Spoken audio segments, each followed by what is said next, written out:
entertain a motion. Okay. Okay, so the motion has been made to approve the minutes of the January 2nd, 24 special session made by Alderman Hutcherson, second by Alderman Flores. All in favor to vote upon these minutes, do so by show of hands. And it carries. Next, we're move our attention to the same date, January 2nd, of our regular session of the minutes. Any question regarding from the 7 o'clock session?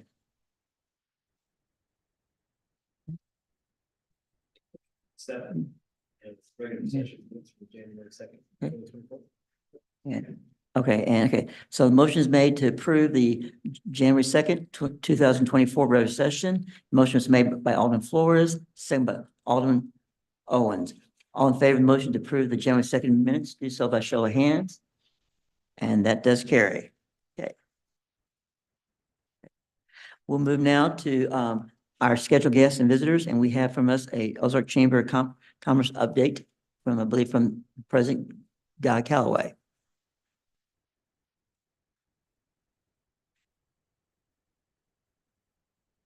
I'll be the board chair. Well, I promoted you. Okay. Whether that is promotion, I'm not real sure. Thank you for letting us come speak, and just as we give an update on where we are with the importance of the chamber and the city working together, it's critical to discuss it both of us and being able to serve our different communities we do and making an impact in that partnership together is important. So, some really big and exciting things are happening with the chamber. Last Friday, we spent all day. It was a perfect snow day. We were still all able to get together. Had a couple of people, Heather and Don, were able to join us for a session by community partners that we have to part of that session. But we took the entire day to spend focusing on strategic planning, reviewing the mission and vision of the chamber.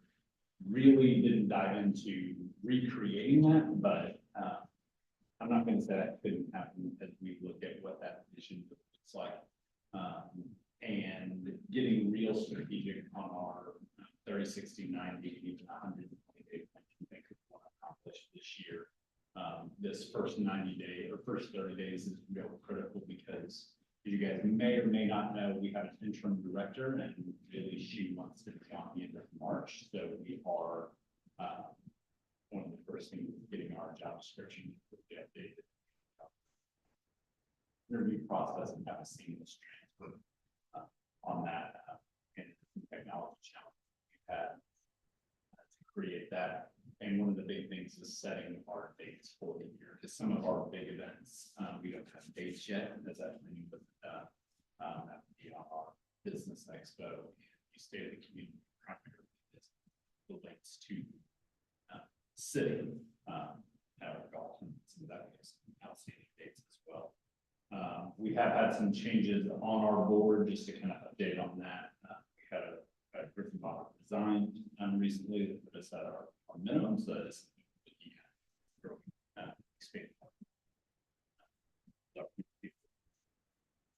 and make an impact. And then important dates, something super exciting for a lot of us is we are back next Thursday at the OC for Good Afternoon Ozark. Excited to be back there. First Friday coffee is 2nd of February, and our community was 17th, which I'm sure you guys have. Any questions? Yeah. Okay, Alderman Galloway. Just a couple comments. Very glad to hear about the state of the community dinner planning and the business expo planning and the use of the OC for the luncheons. Really glad to hear that. Absolutely. I appreciate that. And that was important to us, and actually bringing Ashley on, one of the greatest things she did is help us understand the chain. Really some math formulas that are important to success to make sure that we can continue to. So Anyone else? Thank you, sir. Thank you guys, appreciate you. Thank you for the update. Okay. At this time, we'll move into our first readings of bills and resolution. And with the first readings of bills, it'll be open to public discussion. Just a FYI, tonight, the first reading bills, again, there'll be discussion from the staff, from the city, aldermen who have questions. It'll be open to public discussion, but there's no voting on the first reading. Then February 5th, our next meeting, these first reading bills, then would be moved to the next part of second reading. And that night, there'll be no public discussion, but they will be voting that night, the alderman will, on the first set of bills we'll be looking at. So make sure clarification, because sometimes new people don't understand the process. We have first and second readings. So at this time, I'm open. We're going to turn to bill number 3525. I'd like to make a motion to place bill number 3525 on its first reading by title and description only. Second. Okay, the motion is to place bill 3525 on its first reading by title only. The motion was made by Alderman Owen, the second by Alderman Flores. All in favor of voting on motion to discuss bill 3525, do so by show of hands, and that does carry. An ordinance amending the zoning code and official map by changing the zoning classification of certain real property, generally known as a parcel, approximately 3.27 acres at State Highway NN. Okay, and I believe we have Cameron Smith is on Zoom, the director. Yes, can you hear me? Can barely. Okay, I'll try to speak up. The application is to rezone approximately 3.27 acres from C2 general commercial to R3 medium density multifamily residential. The property is currently vacant at this time. There is a transportation overlay district that affects this property, and any development shall conform to that overlay once future development occurs. The property was previously serviced by city water and sewer when there was a residence on that property. The surrounding zoning is R1A single family residential to the north, R1 county suburban residential and city PUD to the east, A1 agriculture to the south across Highway NN, and C2 general commercial to the west. The comprehensive plan does recommend a future land use of single family residential based on its prior use. The current zoning on the property is C2 general commercial, and it was considered a legal non-conforming zoning when the residence was in place. The residential structure is no longer existing on this site. Cameron, Yes. we lost you probably about 10 seconds ago. Can you repeat what you were saying about 10 seconds ago, sir? So the surrounding zoning is R1A single family residential to the north, R1 county suburban residential and city PUD to the east, A1 agriculture across Highway NN to the south, and C2 general commercial to the west. The comprehensive plan does recommend a future land use of single family based on its prior use. The current zoning of C2 general commercial district was considered a legal non-conforming zoning at the time the residential structure was on the property. The residential structure, again, is no longer in existence on this site. The requested R3 zoning would be an appropriate zoning request as it abuts a major corridor and will be a transitional zoning between commercial to the west and single-family residential to the east. Based on the staff report findings, staff did recommend approval of the zoning request. A motion to approve was recommended to the commission with the condition of no more than 2 stories be placed on the property. Thank you, sir. Council members, any questions that we want to have for Director Cameron? Okay, Alderman Snyder. Hey, Mr. Smith, do I understand that the proposal is to make this into multifamily? Is that correct? Yes, R3 medium density multifamily. How many units? It allows up to 8 units per building. I believe at if the applicant is there, they can probably clarify, but they had anticipated some thoughts on what they'd propose on this. So I'd let the applicant answer how many units he is proposing. Okay, thank you. Okay. Anyone else? Any questions for Director Smith? Okay, Not seeing any. At this time, is there anyone here from the public who wishes to speak for or against bill number 3525? When you come to the mic, please state your name and address. And we ask you to please speak into the mic so we can hear you clearly, please. Okay. Okay.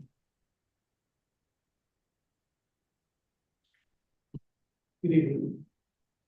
My name is Michael Scott. I live at 602 East Ball Circle, which immediately butts the property. Kind of on the west side of 6 Ball Circle, cul-de-sac there. We've lived there since November of 1990. So this fall will be 25 years we lived there. When we moved there, the property there was residential. I don't know if you're familiar with the history of how it became a commercial plot. But basically what happened was the person who lived there went to the county and the county would not rezone it. And so then it was annexed into the city and then rezoned from residential property to commercial. So it was originally residential, particularly when we moved there in 1990. I am very concerned with putting 2-story buildings. Basically, what that would do is basically remove any privacy from my back. Because anybody in their second street will have a clear view into my back. That is a personal impact. Right? In other words, in many ways, I look at it as a complete betrayal of me living in Ozark for 25 years and considering it my hometown and, trying to, just trying to get ahead of something like this could happen. I am not opposed to duplexes. We have duplexes on the east side, and they have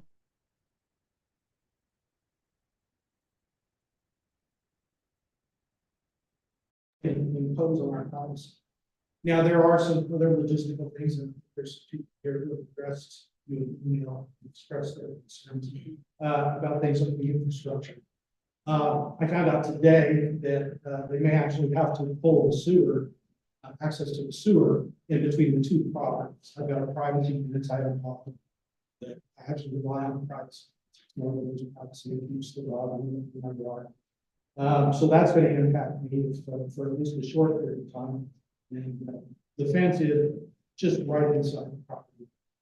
So if the easement, what they have to do requires them to take out the fence, of course, that's going to impact me until it's rebuilt.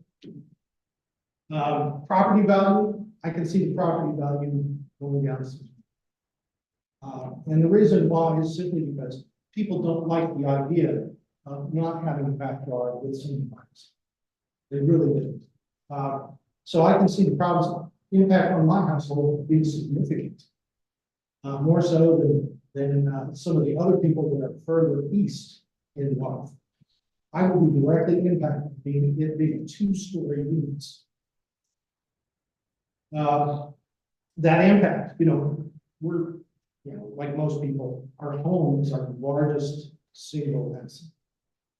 And we chose Ozark as a home because one, school system, and two, it just was quaint. It was nice. It was very reminiscent of our own original hometown. And that's why we stayed here so long. But I see that if this comes in, and like I said, I'm not opposed to duplexes, but when you start packing a lot of people in, I lose all my privacy. I'll be impacted by the loss of value. Then we have to get into inverse condemnation because everything you do is for the public benefit. And anytime the city does something for public benefit, it's somebody's property. Okay, then that person's entitled to compensation. All right, so that's something that's down the road. But be aware of it because I will pursue it. And I've encouraged everybody in our neighborhood to go get an appraisal of their property right now, and then go get an appraisal after that they put in whatever they're going to do. All I ask is that you consider to be reasonable. Don't abandon the people who have invested 25 years in Ozark.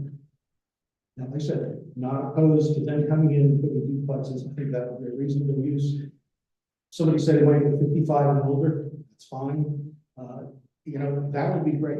The other thing that absolutely has to be addressed. The road is not wide enough for the traffic. It's there. There have been some pretty significant accidents in front of the line. Okay, so you put a high density development right there. Okay, that road needs to be wide. Because as the road is right now, you have one option. In the left-hand lane, you have a head-on collision or going into a ditch. Those are your two options. If there's somebody slams on the brakes. So yeah, there's infrastructure. But well, thank you for allowing me to speak, and I just want to say that I hope you'll decide on the people in favor of the people who have invested in those efforts. The people who've been here for a long time, people who love this community. But don't leave, all this first, she has a question for you. Can you show me exactly where your house is? That's That's not a great map there. yes, I can. I think. Okay, you see where it says East Current Drive, and there's like a little cul-de-sac right above that. You want to There's a laser on that table if you want to use it. There's a laser there. Oh, I think this that presses button. There you go. all right. Yeah. Right there. Okay, yeah, Right in there is one. where the property comes to the line. How many Right in houses? the center of the cul-de-sac. Okay. What's your estimate of how many houses are right there where if they build up? Well, There, there's one on the corner of the cul-de-sac, one next to it, there's one next to me, I'm in the center, and there's another house next to me. And then two more on the other side. So 1, 2, 3, 4, 5, 6, 7, 8, 9 houses in that cul-de-sac that would be probably significantly impacted. And then in the cul-de-sac behind us, I think it's a little bigger cul-de-sac. So okay, thank you. thank you. This may be a question for Cameron. Can you address the gentleman saying that he'd heard that maybe 55 and older?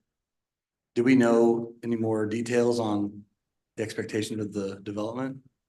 Like I said, I would probably turn that information over to the applicants if he'd have a better idea. This is just the zoning request, so we're just looking at kind of the possibilities. But like I said, at planning and zoning, he did give some ideas. But again, I'll let the applicant answer his thoughts on what the development will be. Megan, is he here? Is the person here? Okay.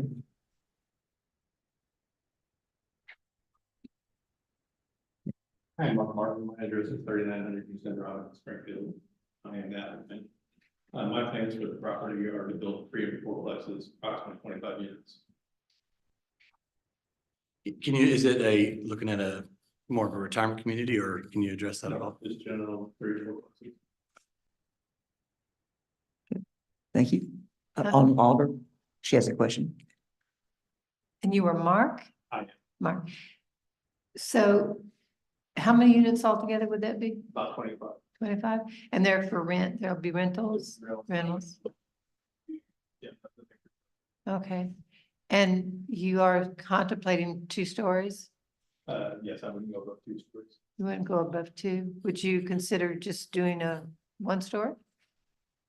I was trying to fall within the medium density is what I'm asking for, not high density. Yeah, So I'm not getting into all apartment buildings, and I don't want to limit what the use of this property is until I don't have plans. I have drawn plans, so I don't know exactly You don't what's out know. there, but I wouldn't go above 2 stories. what's your feeling about the gentleman's concern about losing the privacy of his backyard and several other people there? What's your I feeling? understand that. I've also followed the city's guidelines as far as buffers. I would be required to build a 6-foot fence all the way around my property. There's also a buffer area. I'm required to plant trees and bushes, if all that was approved, which would I think I would aid in that. And just how long do you think those trees and shrubs would take to grow up enough to block? So he would keep privacy of his backyard? I guess. 3-4 years. Okay. Thank you very much. I have a question. We have Sorry, go more ahead. questions for you. Alderman first and then Alderman Snyder. Can you speak to the vision of the apartment rentals of the terms of maybe rental, like what you're looking at, 1 bedroom, 2 bedroom, 3 bedroom, cost? And where do you expect to start the rent at? Cost? The other rental property that I own is higher rents. I'm gonna say probably $1,800 is where we would start. Everything would be 2 and 3 bedroom. So minimum 2 bedroom, starting at 1,800 and up I'm trying to build every one of them have a garage. with a garage. It won't be parked outside. Brick, would it be a brick, are we looking at brick, all brick or all the way around, or what? We don't know yet. Okay. Definitely not. Low risk. Alderman Snyder. Sir, do you manage other properties as well? I mean, My wife is. okay, where are those properties located? They're they're in neighborhoods. Just, I don't have another place where everything is together. Everything else I have is our rental homes. And if you go to those neighborhoods, you would never live around. Are they in Ozark, Springfield, Rogersville? I have some in Nixa, I have some in Ozark, I have some in Springfield. Where at in Springfield? I have some that are directly lined up by in Mission Hills. In Mission Hills. Okay, that's all I have right now. Thank you. One more question. Okay. I don't know if David, that's a good question. Do you have any apartment units that you could reference that you've done in the past that we could look towards? No, okay, just making it clear. No, this house is. This house is Thank you, sir. Okay. And I want to apologize. We do, because I know, I figured there may be several tonight. We do try to keep it to 5 minutes. So, I'm Mark's wife, so Oh, I okay. actually manage the ones that we have. So if you have specific questions about those, I can answer them. Everything that we have right now, we only have one that has any siding. Everything else is all brick. I mean, they're like in Nixa, there's one in Maple Hills across from Century Elementary. It's a $500,000 house. We have another one in can't think the neighborhood. It's right next to Maplewood Hills. It's a smaller house, so probably more like 375. And the one in Springfield, I don't know if you're familiar with Mission Hills, but it's right by the fire station. It's back behind Best Buy. Once again, it's a really nice house in a nice neighborhood. And we've never had anyone complain about the yards not being looked at or rowdy tenants or anything like that. We are very careful, our rents are higher, so that changes things a little bit with the quality of renters that we've been able to get. I actually hire a company to find the renters for us. And maybe we're just been really fortunate that we've always had good tenants. And we plan to keep this, what we're talking about doing here will be our investment. So it will be every bit as nice as anything else we have. It's a big investment, so we will take very good care of it. It's going to be nice, high quality, high rents once again, so we can keep it nice. Do you guys have any other questions? Alderman Snyder does. I mean, I respect what you're doing. I really do. But I also respect what these folks are asking for. And building a multi-level home, okay, or apartment or whatever it's deemed as, it's an invasion of their privacy. And I understand that. But would you consider maybe altering your plans to accommodate the existing folks that live here to maybe a 55+ community or maybe single family? I don't want to, no, that the value of the property, if we did single family or like, even if it were single family, you could build a 2-story house. And then you're gonna be in the same, it's no different than if you buy a house in a new neighborhood in 99 when Warrenford was new, and you backed up to vacant property within the neighborhood that maybe was a future phase, and you didn't have people in your backyard, but then when it was developed, you have people in your backyard. you have neighbors back there, whether it be a two-story or single-story property. Well, rather than get into a debate, okay, I don't want to debate with you Right, because me either. I really don't, because I would actually win on this one. Okay, with my experience. I don't think that's a good fit, and I would ask that you reconsider, you know, for them. And for you, obviously, but reconsider that. Put yourself in their shoes. Thank you, sir. We have now Alderman Hutchinson. I just want to draw us back to what we have to deal with. We know that you have the very best intentions of what you will build there. However, the medium density multifamily housing is what we have to deal with, what can go there, because we never know what life is going to bring to any of us. And if you sold it with that zoning, we have to look at the most dense population that could go in there, the most densely built building. And so no matter what you are thinking you're going to do, we still have to deal with those questions. Where it can be, I believe, 4 houses with 8 units in it, or 4 buildings with 8 units in a building, which would be what, 32, I hate math, 32 houses, is that right? 8 times times 4, 4 is 32. So that would be what we would have to do, and it could be 2-story. And, but the setback from, if my memory is right, is 25 feet is the closest it could be to the property line. And there would have to be the fence and landscaping, but just the realism of what we're dealing with. Alderman Owen. I live in Waterford and have some, and on our community page, there are a lot of concerns about it. Based off you and your husband, is this the first time you guys would be stepping into multifamily? It sounds like everything you've done is single family. So this would be a first time for multifamily. Okay, that's what. Thank you very much. Okay. Okay.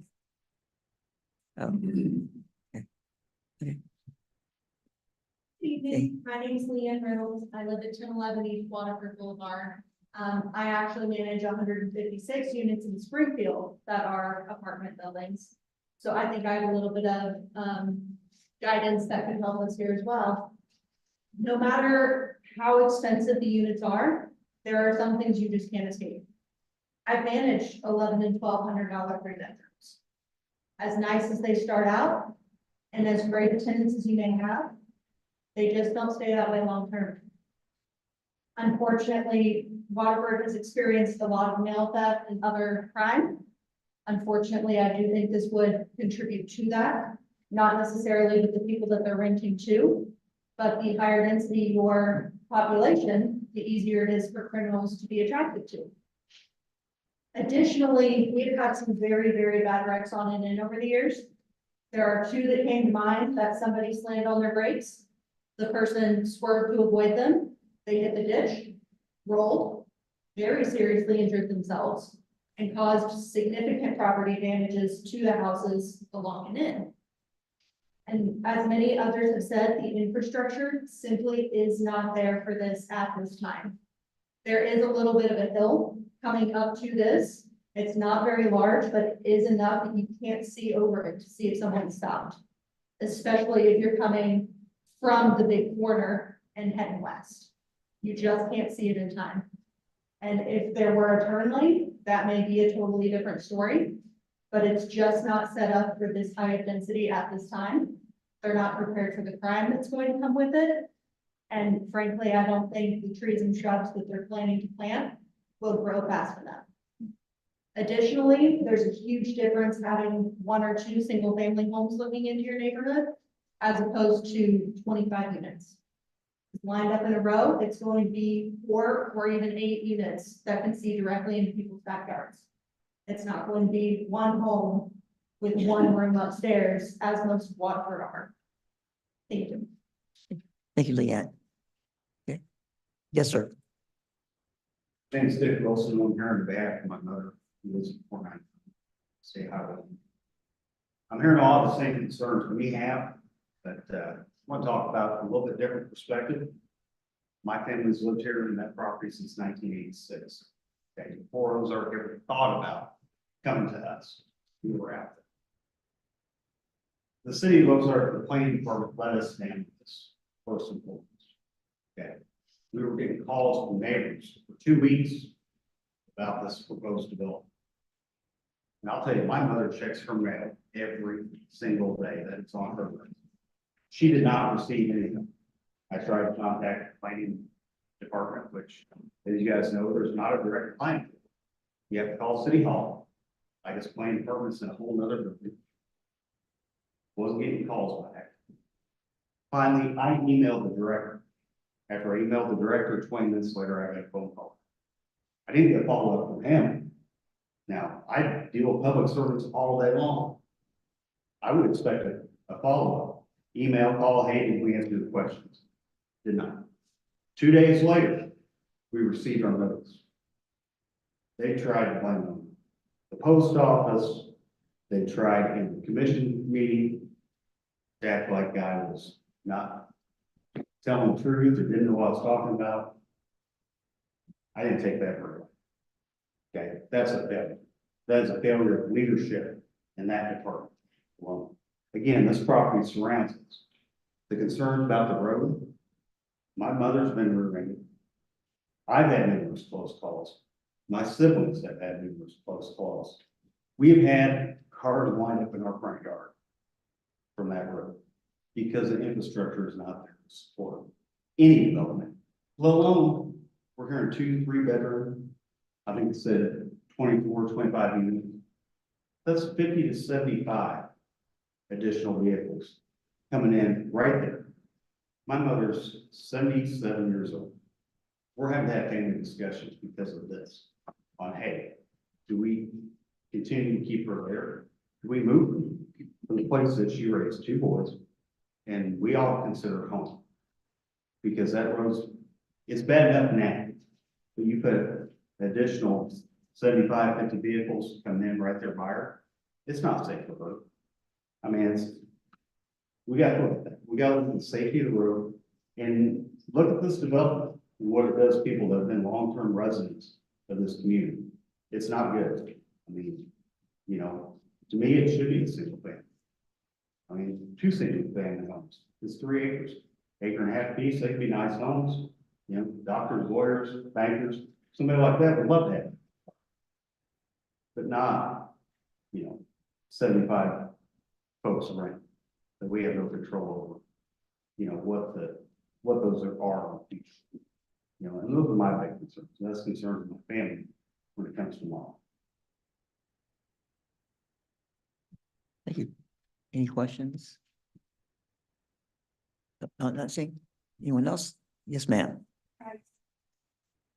Lisa Edwards, I live at 603 East Current Circle. My property backs up on the northwest corner of it, backs up to this property. I lived there, had my house built in 2000. I worked 3 jobs to get the down payment for it. It was a big deal. I know everybody works hard to get their down payment. The idea was to build equity and I've done that. I am concerned about the value of the properties with rentals going in right behind mine and in the side view. The privacy thing that Mike had mentioned is an issue. And I do remember when the previous owners lived there, they had a pool and that was just a single level home with maybe some grandkids and you could still hear the noise. So I'm concerned about getting, you know, 24, 32 units, whatever. And just the quality of life, and that's going to be my view. And also the crime, you know, adding that many more people into the area seems a little bit small for that, and only the infrastructure issues. We've had severe issues with water runoff. If you live in Wanderford, you know about this. I'm concerned about adding all the additional concrete and where would the water go? And there be additional water drain off things that are created. Let me show the list, sorry. I mentioned the turning lane and the shoulders have been mentioned. There's no sidewalks or shoulders. And then I guess the biggest thing I'm worried about is the value of my home and for resale. I have my real estate license. I'm not practicing currently, but if that backs up to my house, it's going to make my house starts to sell, it's gonna have credit to my property. And I worked very hard to keep that on, so. I would consider, we're proposed, we're not opposed to them building something. We were hoping that we could propose something that would be a compromise, it wouldn't hurt the values of the homes, would not impact the safety issues. Maybe something not so commercially apartment type, that would, meet their benefits and then also not hurt. So maybe single level, 55 and older. Alder has a question for you, ma'am. I didn't catch your name. Lisa Edwards. Lisa. Yeah. And can you show me where you live?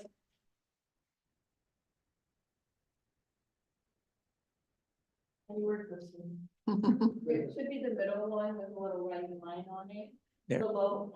There, she got it. I'm right there. You press circle. That's me right there.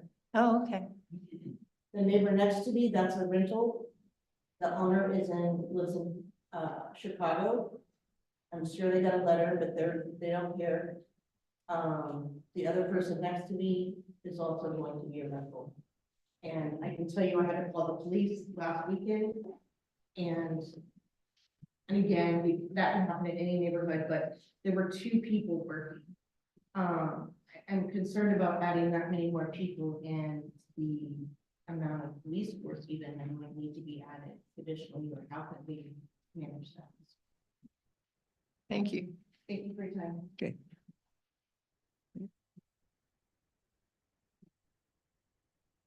Evening. Hi, I'm Katie Smith. I'm at 5703 North Second Avenue. And I have a lot of the same concerns that you've already heard and will hear more of. I share a lot of the feelings that our neighbors do about the crime, the safety of the road. Our school is already very full and continues to grow, which is great and exciting to have growth, but our children are starting to feel the pressure of their school, their classes being larger. They're sitting 3 to a bus seat already. So adding more children into that area is a concern for me as well, for my kids. We all love Ozark for the same reason, and I know you guys all agree with me. It's grown a lot lately, which can be good and bad, but I think maybe slowing down a little bit after the other 2 large apartment complexes have gone in. Might be a good idea for us to take a deep breath and just let it settle a little bit. I would agree with the neighbors, single level duplexes, 55 plus, we could come to a compromise with the property owners. I think we would all be willing to do so. I do have a concern that they're from Springfield, they live in Springfield, they don't have community ties to Ozark, so their investment to them is just that, it's money. To us, it's life, it's family, it's quality of life, it's our kids, it's homes.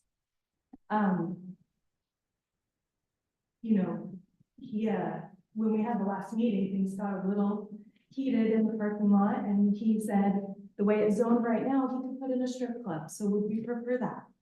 And that, to me, threatening that was not okay. So I am concerned that he really just doesn't care. His wife spoke through the whole time last time that we were speaking, sharing our concerns. She was talking in the crowd. So just knowing that maybe we could come to a compromise,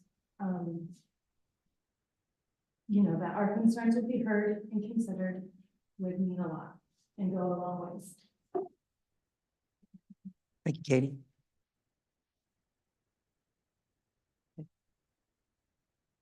Hello there. Hi, I'm April Miller. Me and my husband Seth Miller. We live at 5503 North Second Avenue. Our home is facing the property. Where the home burned down. We are writing to express our strong opposition to the multiple family rezoning at 489 East State Highway NN. While the local residents, we may be unable to prevent development, nearly all residents in the Shelton Place are completely opposed to the addition of multifamily units. It's going to cause traffic issues to an already heavy populated two-lane road. It's going to increase classroom sizes for an already crowded Ozark school district and reduce the property value of existing property owners.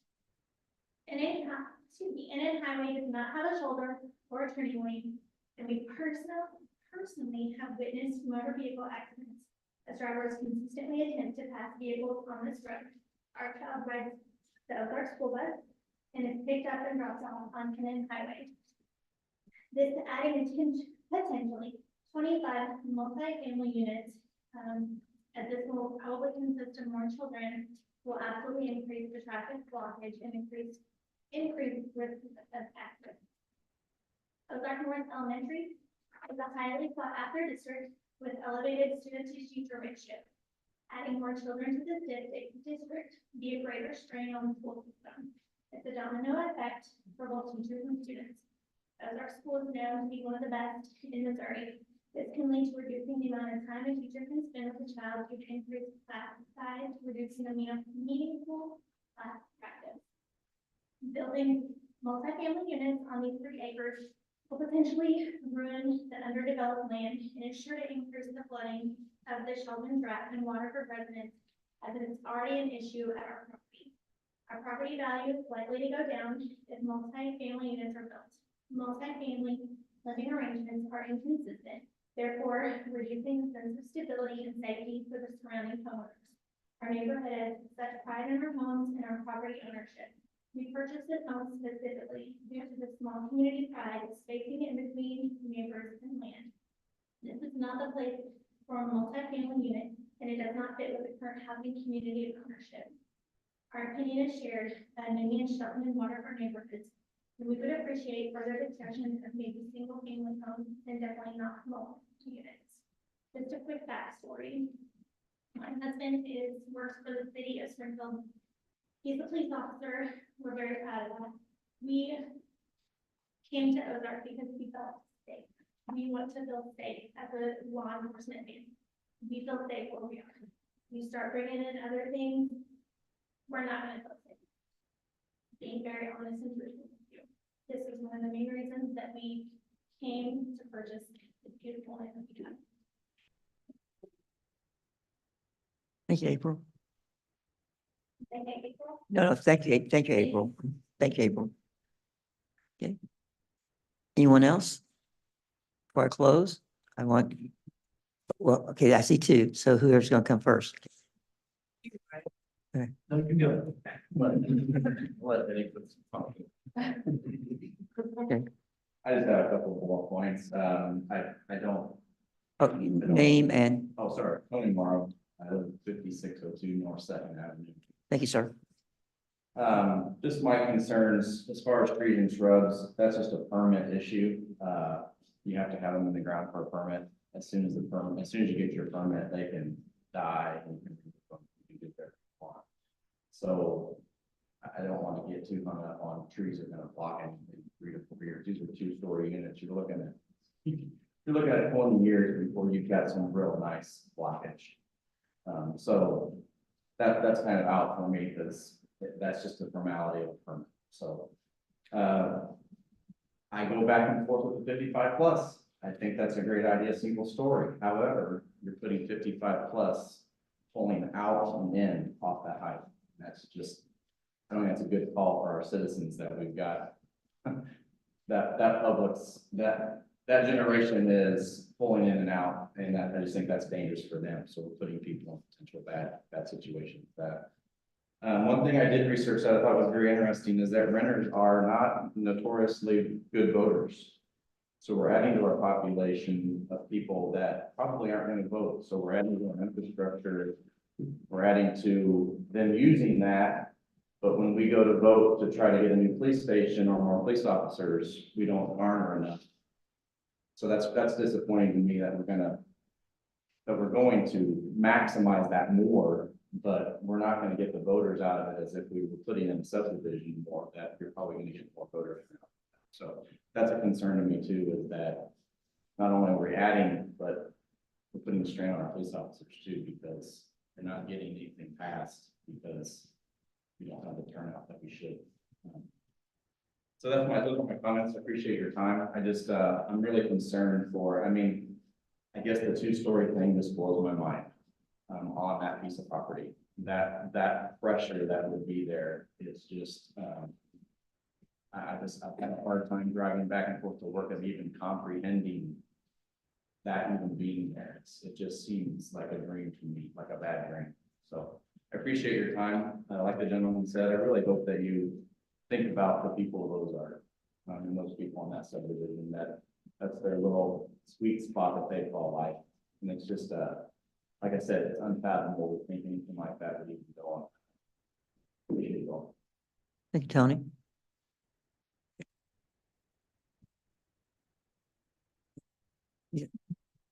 Yes, sir. Eddie Campbell, I live in Waterman, 5615 North 11th Avenue. My wife and I have lived in Ozark for a little over 30 years, but we bought that house in '04, so we've been there going on 20 years now. Couple of points I want to make. I'm gonna try not to repeat things that have been said. I'll try to make some new points here. Number one,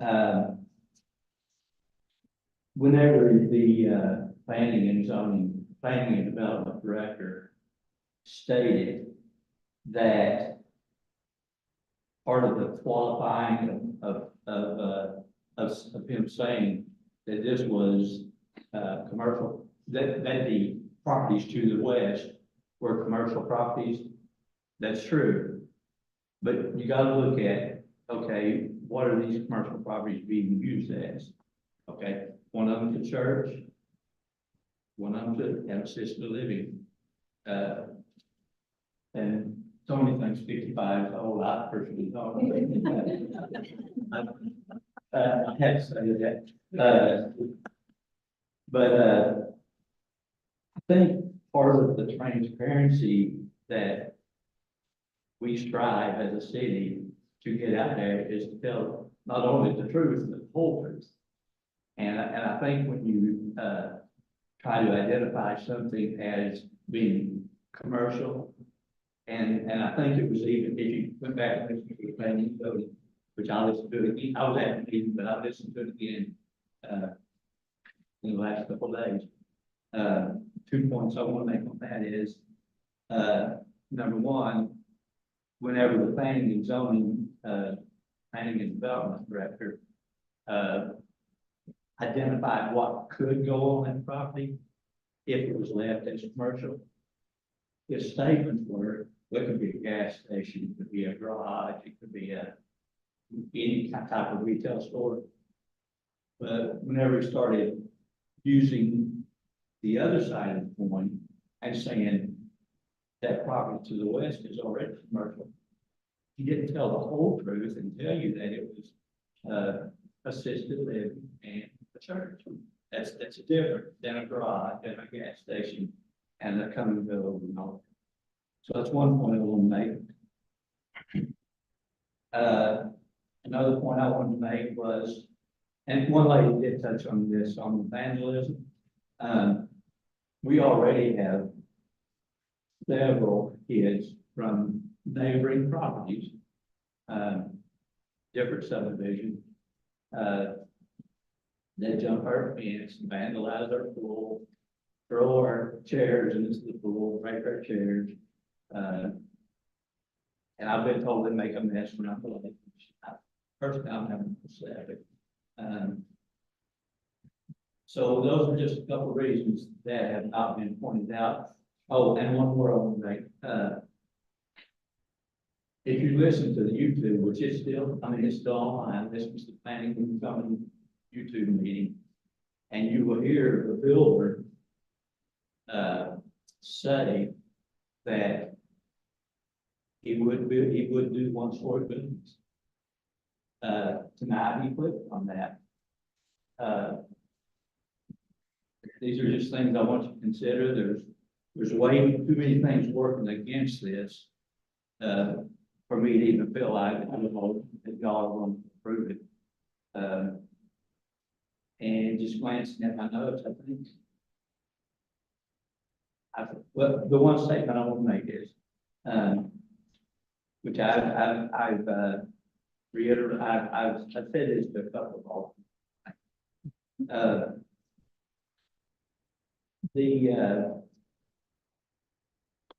We are not opposed, the people around, the people on Second Avenue and Waterford, I've talked to a bunch of them. We're not opposed to a property owner building, having the right to build what he wants to build on his property, as long as this does not detrimentally affect his neighbors. And that's where we're at on this. I'm not against anybody building what they want on their property. I'm not into the government telling me. So, Alderman Otter. Question for you. oh, sorry. Hey, Eddie. Hey. Just for the people that may not have driven that and be familiar with that neighborhood, the church and the assisted living next. Now, the assisted living is a house that they have redone. So it's not like, well, it looks like a house. The assisted living was a church. And Oh, was also it's an orthopedic store at one time. It's been several things. Oh, okay. And oh, No, it's orthopedic at one time. Because I had some stuff done there. Okay. Yeah, it kind of looks like a house. So, yeah, my point is it fits in. It's not like a. Yeah, it's a single story. Yeah. And Ranch. very homey look, yeah, ranch. And the church is a one-story long building, so it's not a big church. It's not like, Right. yeah, just to give people a mental picture of what you're talking about. Because when they think commercial, they're thinking, oh, well, yeah, That's. trying to help you out here, Well, Eddie. that was you. I appreciate that. We appreciate it. Anyone else? Thank you, Eddie. Appreciate your time. Okay. Anyone else regarding speaking on bill number 3525? One thing came to mind, I'm sorry. Have you And I spoke, apologize, but you spoke I- earlier. We'll have one time per person. Sorry. there's a utility easement between. Okay, We can't put up okay. our own trees to the wall. Okay. So thank you for your time. Okay. Anyone else who's not spoken? Okay. Then at that point, I am going to, bill number 3525 will be held over for our future meeting. We're now going to move on now to bill number 3526.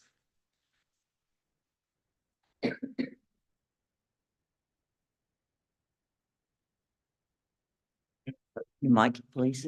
Sorry. I'd like to make a motion to place bill number 3526 on its first reading by title only. And wait a second.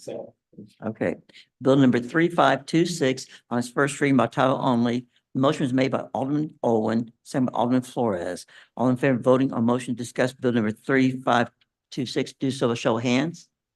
And it does carry. An ordinance amending the zoning code and official map by changing the zoning classification of certain real property, generally known as a parcel, approximately 30 acres in size, bordered by South 9th Street on the east and Woodcrest subdivision on the west. Thank you. Director Cameron Smith. Yes, the application is to rezone approximately 30.05 acres from R1A single family and R2 two family to RSF1 single family. The property is currently vacant. There are no overlay districts that affect this property.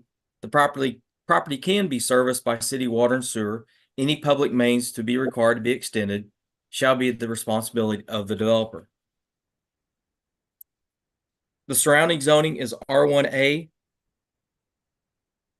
single family, R2 two family, and R4 high density residential, and RR1 rural residential to the north, R1C and R1A single family to the east, R1A single family and R1 suburban residential to the south, and R1C single family, R1D single family, and R2 two family to the west. The comprehensive plan recommends a future land use of parks and recreation and open space. In considering the surrounding land uses, the requested single-family zoning would be appropriate. Based on the staff report and findings, staff did recommend approval. The motion was to approve by the Planning and Zoning Commission. Okay. Councilman, anyone questions for Director Smith? Okay, Alderman Hutchinson? Mr. Smith, my question is, from the R1A to RSF1, what's the difference in the number of houses that could be built? I know the RSF1 is smaller lots, but then that requires common space. So do you know Yes, the number? the RSF1 is a minimum of 8,000 square foot lots, and the R1A was a minimum of 20,000 square feet lots. The common area is not required on this one because this was in process before the ordinance was approved. And then in addition, the existing zoning is R2 as well on the western approximately third of the property. So the commission and the applicant did do some rough calcs, and I think the number from RSF1 compared to what the R1A and R2 would determine was nearly the same number of units. Thank you. Anyone else from the council? Okay, at this time, I will open up to the public for Bill 3526. Anyone who would speak for or against this bill? And as I say earlier, you have 5 minutes and please have your comments one time. So who is first? Okay. To make sure I want to be fair, okay, I'm not seeing movement, so. Okay, I forgot Zoom. I know there's no one, anybody on Zoom. Okay. Okay, any last comments for the director? No? Okay, then Bill 3526 will be. Mayor, the applicant is present, so I didn't know if they knew they had an opportunity to speak. Oh, I'm sorry. If they wanted. Thank you for that correction. Good evening, I'm Todd Chandler with Great River Engineering, speaking on behalf of the applicant who's also here this evening. Cameron did a great job of explaining what we're doing here. As soon as we receive approval for the preliminary plat, assuming that we receive approval, we'll be turning in full infrastructure plans, including water, sewer, roadway plans as well. We've already performed the complete traffic study as well as provided the stormwater analysis for getting the approval for the preliminary plat and the rezoning as well. I think Alderman Snyder has a question for you, Tom. Okay. Sir, Yes, you did a traffic study, is that yes, correct? that's correct. Are the roads gonna have to be reconfigured or reconstructed in your opinion right now? And my traffic engineer's here as well, but I can answer that question. Yeah, I'd very much like to have that. And Yep. can you tell me about how many homes you're looking to build here? Yeah, we're currently at 111 lots, based on our preliminary plat that was submitted. Are these 3 bedroom, 1 car garage, 2 car garage, or? The configuration hasn't been decided like yet, but it's probably gonna be 3 bedroom, 2 bathroom, more than likely. Kind of market rate homes, that's really kind of market driven. I'm not gonna say that it may not change, it may change depending on how market conditions are, because we don't want to build all 3 bedroom, 2 bathroom homes and figure out that, everybody wants a 3 bedroom, 1 bathroom, 4 bedroom, 2 bathroom.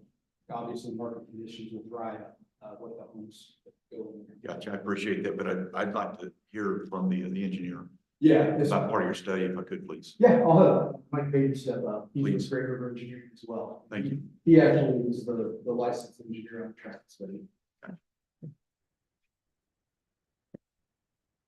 Throw you under the bus. Okay, evening. He brought me to be thrown in the bus. Okay.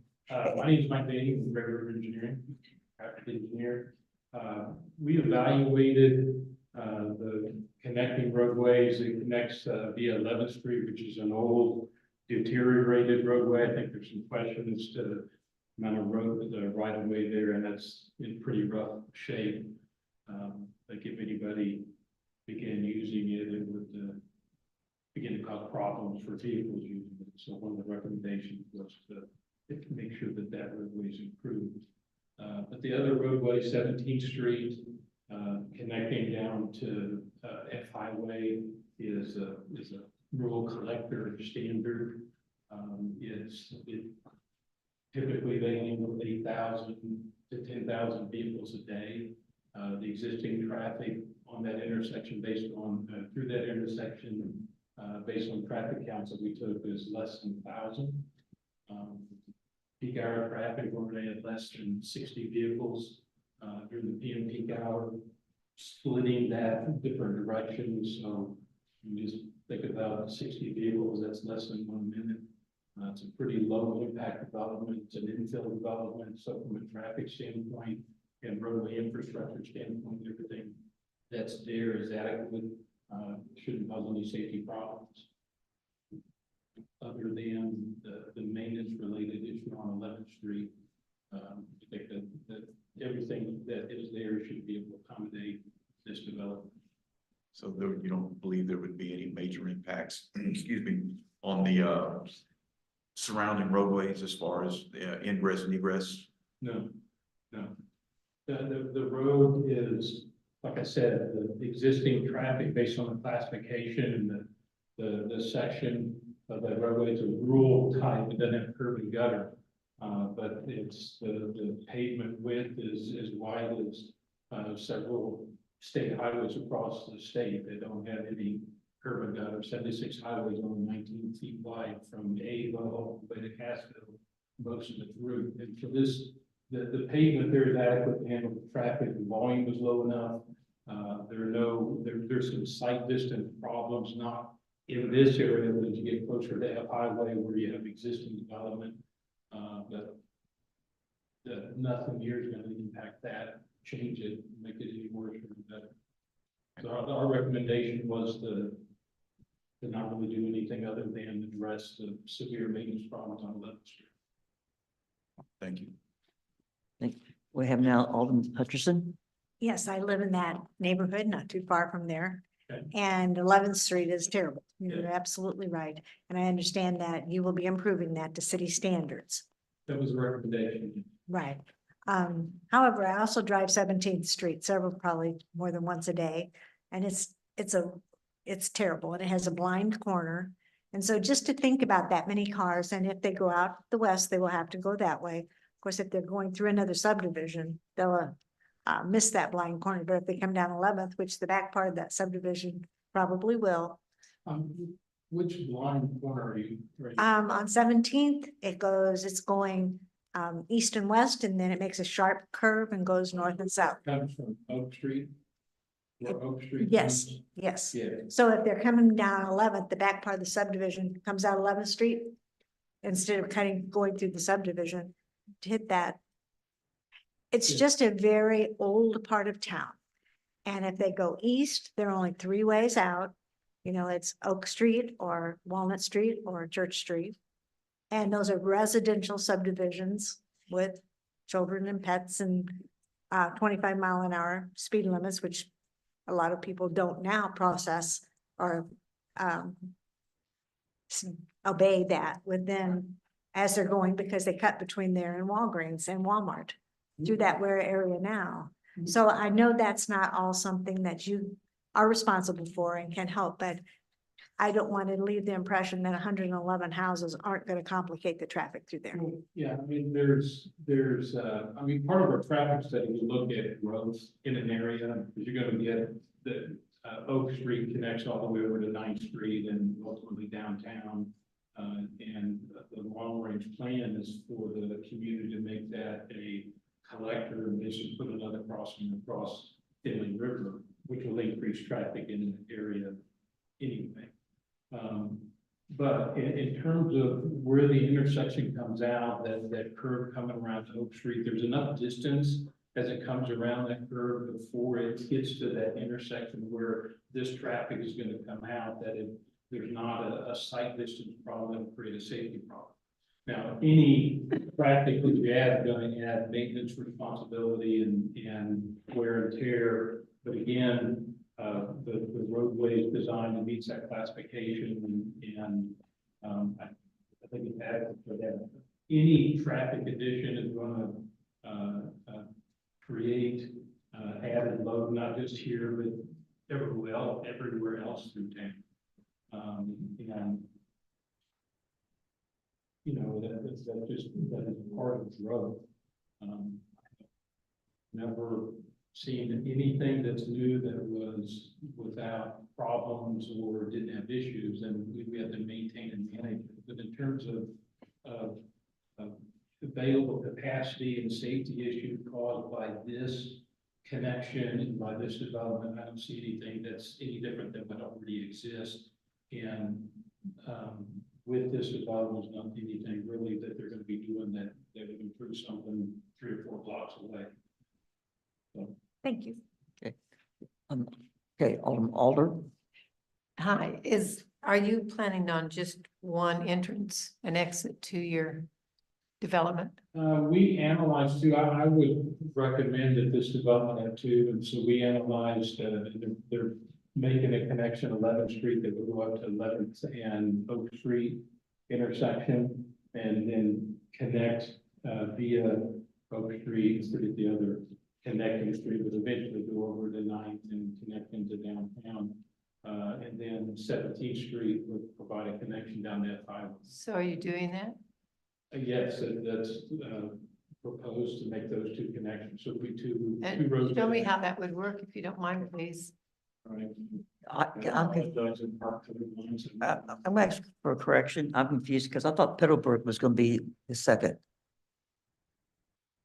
Yeah, the primary access will be Pebblebrook Drive. Okay, The secondary access will be through via 11th Street, Okay. mainly for, fire trucks, that type of emergency services. You'll have a set 2 ways of ingress and egress, is obviously. But not for everyday use? Well, it'll be a city street, so Oh. it'll be open. It's not Okay. it's gated. But yeah, it will be for everyday use, but we anticipate, from the traffic study, we assume 60% of the traffic will go out Pebblebrook Drive versus 40% that tries to get back downtown going up 11th Street. I think we actually analyzed it for 100% going out Pebblebrook Drive to see what the impact would be on 17th Street if everybody used Pebblebrook Drive. And even that dropped it from currently it operates as a level service A, dropped it down to a level service B, which is still acceptable. Now, that was after 20 years of 3% growth through the city. So that's all the other growth in the city contributing to traffic. So it's a really a low impact development. To your question, Yes. thank you, Todd, for pointing out, when we're talking about, you might need to help me because. Yeah, there you go, you got it. Is it? Here you go. Yeah. So Pebblebrook is right here. So this is actually going to continue on, and then there'll be a north-south with a spur that connects onto 11th Street. So that's kind of the continuity. The important matter there is like, if there's ever, say there's any type of wreck or accident or something holding up traffic at Pebblebrook and 17, we're not completely, right. shutting the whole neighborhood off. That's what the 2 points of ingress and egress are really about. So. And you generally want more than one just for safety, say, to be able to get emergency vehicles and stuff, and fire department would want that.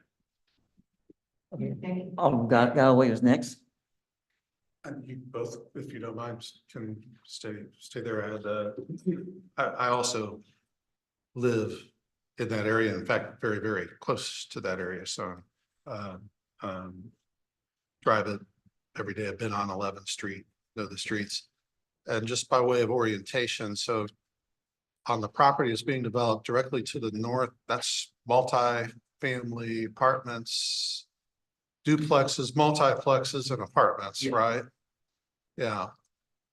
So I wanted to compliment you. I appreciate the thought that went into that development, living in Center City, just the way Ozark has developed, and really just to keep its character where there's different types of housing around each other. I'm not saying that works well for subdivisions north and south, but for where we're at, that's the lay of the land. It's nice to have a mix. Sure. Multiplexes, apartments. There's duplexes, I think, directly to the west. Is that right? Yes. Yeah, that's all duplexes there. So then we're gonna have some single family structures, quite a few of them there.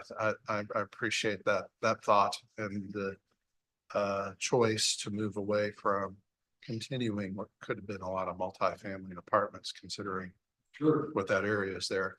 The other thing that I wanted to compliment you on in thinking it through, is just the way people are going to travel to get to where they need to be. They are not going to take 11th Street. 11th Street just takes you to stop signs, residential streets to 3rd Street, and that's not where Walmart is. That's not where you're going to go shop. That's not how you're going to get to work if you're heading to 65. And so you're driving traffic down a road that will get onto a road that handles higher volumes of traffic and actually is a little underutilized from my experience of driving it. Yeah, that's why we analyze the 100% of the traffic just to see what it's going to do, worst case scenario, if it goes to 7. I just make these points because, you know, I can tell a lot of thought went into the subdivision. It is a very hard area to develop and a lot of factors to think. And just, I'll tell you from me, my perspective, living there, and I live in a nice single family home. And I don't mind multiplexes and apartments that live there.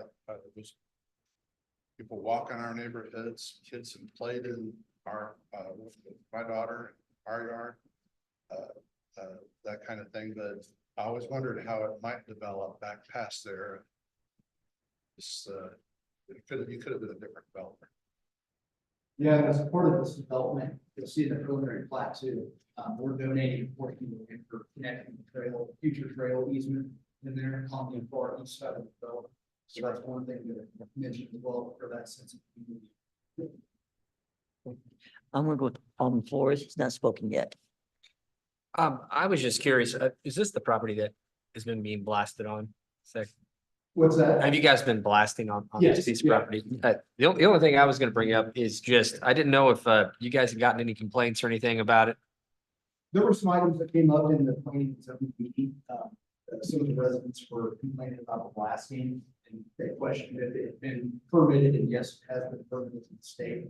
So we've been following all the proper requirements. That's not something that the city of Ozark really oversees.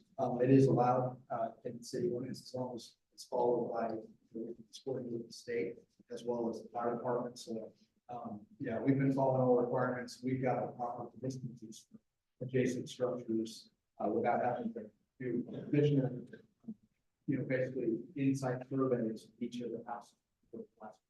Well, the only reason why I bring it up, not that that's what we're talking about at hand, just Yeah. we've gotten a lot of calls about it. Yep. A lot of people concerned, people claiming damage to properties, things like that. And I don't know if that's, I don't know if that's, due to what you guys are doing out there or not. I just didn't know if you were overseeing who was blasting and making sure they were staying within compliance as far as State size loads they were yeah, using. State checks that, as well as if we get into close proximity in buildings, they have to, or homes, they have to put seismographs out to make sure it's not constituting. Obviously it's controlled as much as it can be. It is, it's made a lot of advancements over the blasting in the good old days. Where we put blasting pads down to control any of the debris from getting on neighboring properties. Are they perfect? Probably not. I mean, there's no perfect level of perfection, but we're following all the requirements. And I will say that we're getting towards the end of the blasting, so that's a welcome sign for all the residents and everything. Even though, we've been working, we worked with the city of Ozark to get our grading permits, so we can do this, obviously do all the SWIP and stormwater controls as well.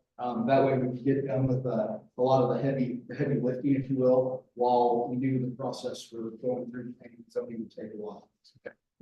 Thank you. We're actually using some of the rock that's generated as the blasting process. We're going to be using that. The property owner owns his own excavation company and has rock crushing equipment. So he's grading the rock and reusing the material that's there instead of having to put more heavy trucks on the track on the road, trucking a bunch of material from the nearby quarries. So we hope that helps, save some of the roads anyway, because that's a lot of the damage on the roads is from heavy trucks. Obviously, there'll be concrete trucks, but the more trucks we can minimize having to go to the site, the better.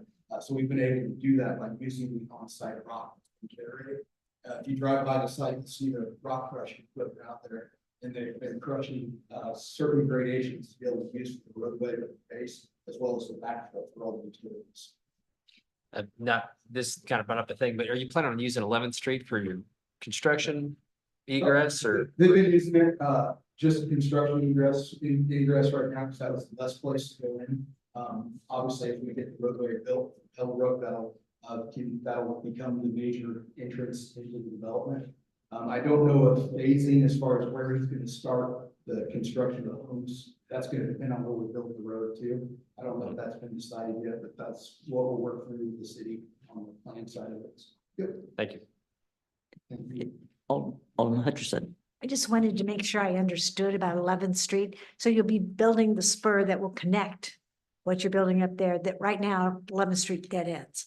So it'll go on through They're gonna do that, but they're also gonna improve it from there. what to exists First already. Street. And Yes. that was my That- question. yes, that was the recommendation. That was just Okay. too far gone to use as is.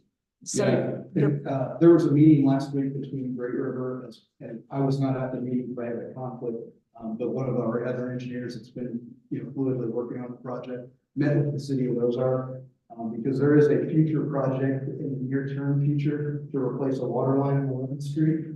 So there will be some cost share involved in that for improving a portion of 11th Street. Not that's inside our development limits, but that is just outside on adjacent property owners like North Slope Apartments, as well as a senior facility. So eventually the board will see something come through for some type of cost reimbursement for working, between the developer as well as the city of Ozark too. But it's really, we're gonna be working in that area anyway. It just makes sense because the city was gonna have to go and fix that water line. That's been a constant issue for the city. This gives you a good opportunity to basically both parties can participate on this. So, yep. okay, thank you. Okay, any other questions for the gentleman? Appreciate your time. Thank you. Thank you. Thank you very much.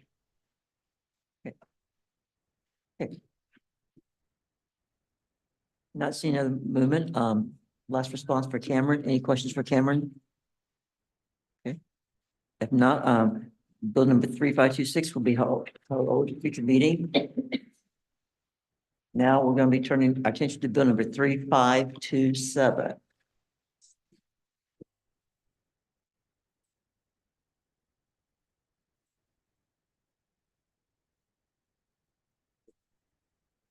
I'd like to make a motion to like bill number 3527 on the first reading, whichever. Second by, Second. okay. The motion is to place bill number 3527 on its first reading by title only. The motion was made by Alderman Owen, second by Alderman Flores. All in favor of voting on the motion, discuss bill 3527, do so by show of hands. And it does carry. An ordinance approving the preliminary plat for Finley Crossing and authorizing the Director of Planning and Development to accept the dedication of the public streets and easements to the city as shown on the preliminary plat upon the applicant filing and recording a final plat that substantially conforms to the preliminary plat, and authorizing the city clerk to sign the final plat upon compliance with the terms of this ordinance. Okay, Director Cam Smith. Yes, the application is for the preliminary plat of Finley Crossing subdivision. The preliminary plat does conform to the requested RSF1 single-family zoning district. There is an OTO trail link plan that's identified as a future trail along the eastern edge of the property. Staff will further work with the developer to confirm the best location for the public trail easement, and the easement shall be dedicated on the final plat.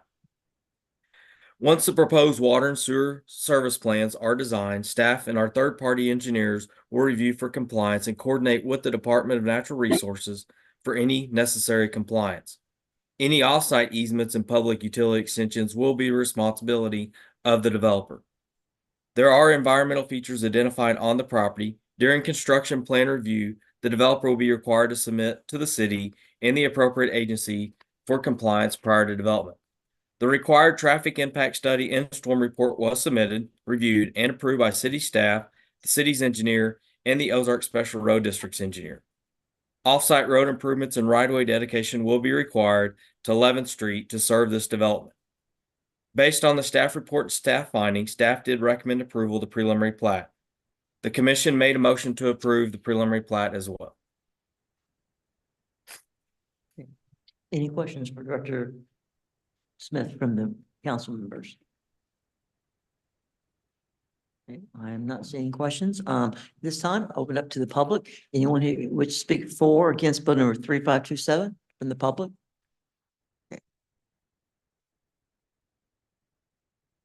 Again, Todd Chandler of Great River Engineering, just here if you guys have any further questions on the, related to the COVID plat.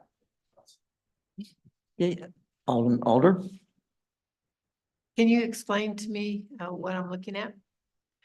So What this- I'm interested in, of course, I can tell the homes, there's a big, long parcel, there's nothing. So Pebblebrook Drive, which we were looking at earlier, is right Can you, here. I'm sorry, I can't hear you if you talk that way. Okay. So Pebblebrook Drive is, right, this road right here. Yes, I see that. Thank you. That'll lead over to 17th Street. So this is our main road that goes through our development. 11th Street is up on the north-hand side. Yes, So you've got North Slope Apartments right here. This is actually the city sewer is over here. This is also the location of the trail easement. is that gonna be a lot at that corner? This is actually a stormwater detention pond. Okay, So that's to bring the runoff rates to below what pre-development is. that's where the trail is. Yes, that's Okay. correct. The trail, there's actually gonna be quite a big cut back here, where we've got the backside of that detention pond. Okay, There'll be a retaining wall and we'll have the trail right on the other side of it. okay, And then we also have a detention pond down here, because there's a ridge, there's a high point ridge that kind of runs through the middle. yeah, So the water goes up to the northeast and then down to the southwest. So we had to put 2 detention ponds in. and that one looks very, very, a lot larger than the others? They're roughly, this one's probably handles about 2/3 of the development, whereas this one's maybe a third, Yeah, somewhere between a third and a half of the development. So this is a little bit larger, but it's also not as deep. The lots aren't as deep there, so you don't have as much room. So in order to get the volume, you have to go longer along the roadway. okay, If you've been out to the property, you know that there's quite a bit of terrain out there. It's not a flat property by any means. So thankfully, the developer is also owns his own excavation company, like I mentioned earlier, because it would be very difficult for a lot of developers that have to sub that work out to somebody else to make it cost effective. Yep. okay, thank you. No problem. Anyone else? Thank you, Ian. Thank you very much. Anyone else wish to speak regarding bill 3527 from the public? Have some, couple questions online. and Oh. I believe it refers to the same property. Okay. They may have commented a little bit earlier. The question is, why was the traffic study done while Oak Street and 9th Street road construction was going on? Did you hear sir, did you hear the question? I'm not sure that I understood the question. Say that again. Why was the traffic study done while Oak Street and 9th Street road construction was going on? I'm not sure if it relates to this property. The question, it doesn't tell me the time that it was posted, but it was. We did traffic counts, and we did a submittal. We took those during the day. I don't know that we considered the Oak Street construction. That's several blocks away. We still got traffic on 17th Street and 11th Street and all of the development. I know, The existing development. Director Jeremy, I know you did a study comparison on as road closures regarding this question. So yes, we did look into that. We worked with our PIL department to identify all the days that we had full closures of any roadways. They did this study on October 12th, 15th, and 17th. During that time, we had no full closures. Was there construction in that area? You bet. We had construction in there all year. But we made sure that there wasn't any full closures. So please know that we've done our due diligence there. Thank you for that answer. Okay. Anyone else from the public? Okay. I see no question. Therefore, bill number 3527 will be held over for a future meeting. Now we'll move on to bill number 3528. I'd like to make a motion to place bill number 3528 on its first reading by title only. Okay, motion is to place bill number 3528 on its first reading by title only. And the motion was made by Alderman Owen, second by Alderman Flores. All in favor to vote to discuss bill number 3528, do the show of hands. And yes, it does carry. An ordinance amending the municipal code of the city of Ozark, Missouri, section 405-310, C2 General Building Design Guidelines. Director Smith? Yes, staff is proposing some revisions to the C2 general design guidelines as far as the exterior building materials. In the ordinance that's in front of you, the proposed changes are underlined for what is added and stricken for what is proposed to be deleted. What we are finding is the trends of the material and the metals that are available today for the developers, contractors, design professionals is far different than it was back when this was originally drafted. So in walking through this ordinance to just kind of highlight the changes, on the first page, item under B6, we had stricken through the word corrugated. What is a typical metal in today's world for exteriors of buildings? Corrugated is a common building. I think at the time when this was drafted, our best guess was it was thinking more in the lines of the galvanized type metal, which we're leaving that language in there. Typically, galvanized metal is considered a corrugated galvanized metal. However, there are painted exterior finishes that are corrugated as well. So we're just removing that word corrugated just for clarity in the ordinance. Moving forward on the second page, under item 3, there was a little bit of discrepancy with the 0.044 inch gauge or greater. However, inches and gauges are two different ways of measuring metal thickness, so it's kind of a conflicting information. So we're just striking that language, knowing that the materials that we get today with based on this ordinance would qualify in those requirements. On item number 4, again, back when this was originally drafted, there wasn't a lot of material out there that was commonly used that had a non-exposed fastener or exposed fastener that would derive differences in the two materials. However, we are seeing a lot of proposed metals today that are an exposed fastener, that are an architecture type metal that's more of a nicer material than what you'd commonly see in an agriculture setting. So we're proposing to strike the language of panels with exposed fastener and just allow those to be either exposed or non-exposed. Moving on down in D, again, number 7, the architecture is stricken from there, and we just started with metal. It's really difficult to describe and explain what architecture metal means. Basically, any metal material is considered an architecture type metal. When this was originally drafted, it used to actually specify an actual manufactured brand specific. It was called a Lucabon. When that language was removed from a Lucabon, we never updated the language that referenced architecture metal. So we're striking the word architecture there just for clarity in this, and also following with the concealed fasteners, striking that as well. Moving on to the last page, again, at the top of page number 4, again, just removing that word architecture. That's the minimal of the changes that we're proposing. Be happy to answer any questions. Do we have any questions for Director Smith from the board? Okay, on Flores. Will this change anything about our overlay district as far as 65 overlay? Not necessarily. However, the overlay district 65 overlay does reference the C2 design guidelines. So I guess it doesn't affect that ordinance. However, you would see changes that would be approved in the 65 overlay. Is it anyone else? Questions for Director Smith?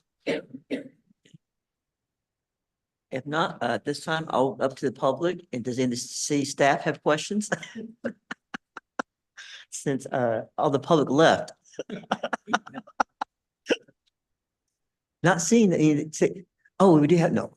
Okay, not seeing any Zoom questions. Okay.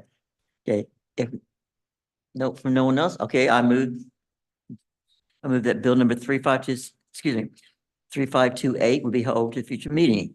Now moving on to bill number 3529.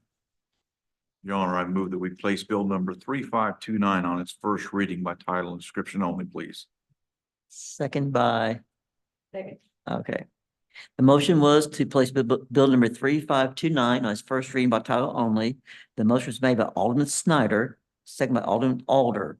All in favor of voting to discuss bill number 3529, do so by show of hands. And yes, that does carry.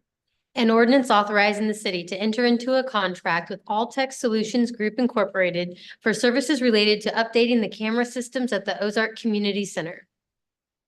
And now we have not Cameron come to the mic. We have Director Hayden. Absolutely. And in the audience today, I have Trustee Hardcastle with Alter Solutions, who may be able to assist me with more of the technical stuff. But first, I have a very brief presentation, just so you guys can kind of see the scope of the project. It's really a two-pronged approach. A lot of it is updating the current infrastructure, and I'll let Jen jump to the next slide. Of what we have. Oh, use the clicker. I was just thinking, this is my first presentation. I haven't talked about camping kids in a long time. So this is exciting. But frankly, it's an overhaul of the infrastructure. So the first piece that you'll see as you kind of potentially look through the bids is perpetual licenses. We're not going to go to naming subscription model, but we're going to do perpetual to replace any that are expired, but also a new server. And so this is where I'm aiming on this, but ultimately we're going up to 96 terabytes of data, where I think we're currently sitting at about a single terabyte. That's going to give us substantially longer record keeping, as well as giving our current system a new home. Currently it sits in this office, but that will allow us to live in a climate control networking facility at the this would allow for enhanced monitoring, so staff will be able to have access to viewing stations, furthering safety and security, working with the local police force. Justin actually sent it over to us. We have the community crime prevention through environmental design report that just came out. Some of that enhanced monitoring and these cameras are actually recommended in that report. And then finally, increasing the coverage.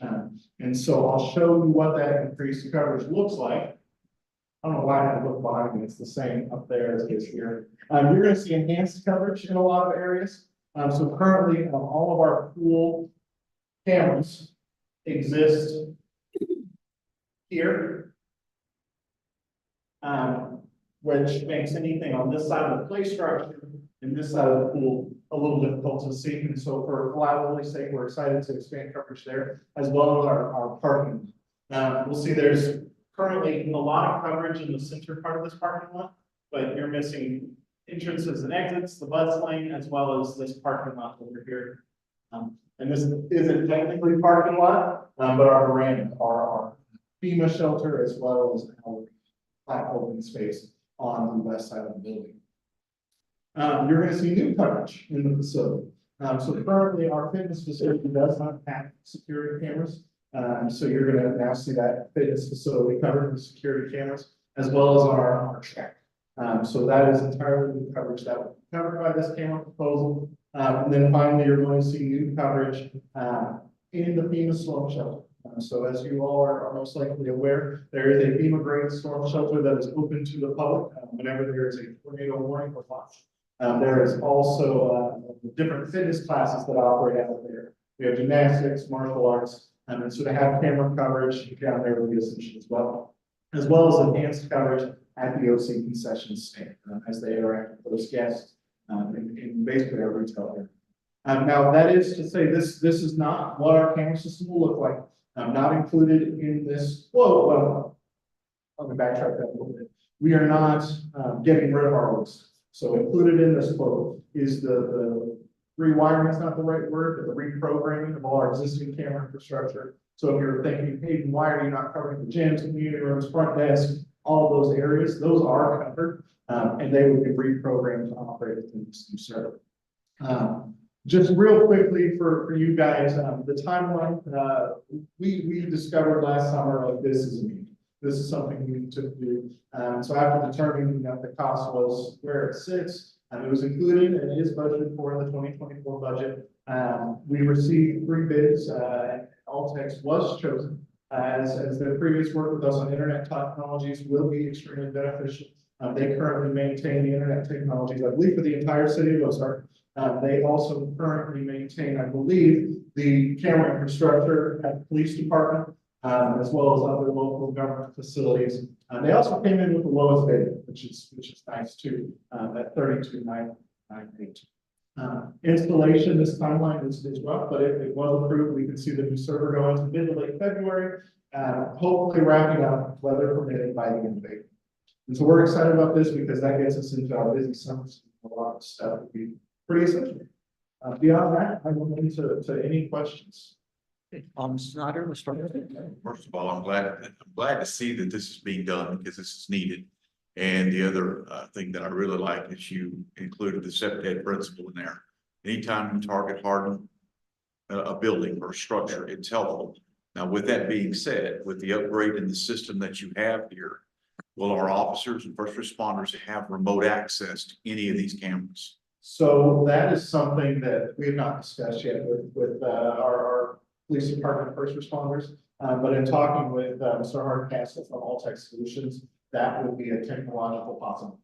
Okay, because I definitely think that would be very, very advantageous to have any type of remote access for responders in the event that worst case scenario unfolds. And also with the addition of these cameras, do any of the existing cameras, primarily at the entrance above the desk, or maybe the locker room, or excuse me, outside the locker room areas, do we have audio capability to where if we have a trip on an alarm that we could monitor that? So currently the existing cameras do not have audio capabilities. However, this infrastructure would allow for that. And in looking at the system, it's something you could explore in the future. But current infrastructure does not have that capability. And IR capability as well with these cameras? Yes. There is IR, good, thank you. That's infrared, the ability to see in the dark. Right. So, thank you. Okay, Alderman Galloway is next. Hayden, I think we talked about this in private. Your proposal, I mean. And I think I'm kind of known as being a pickleball champion. Which you've delivered for me. And where's this going? I'm gonna make my point.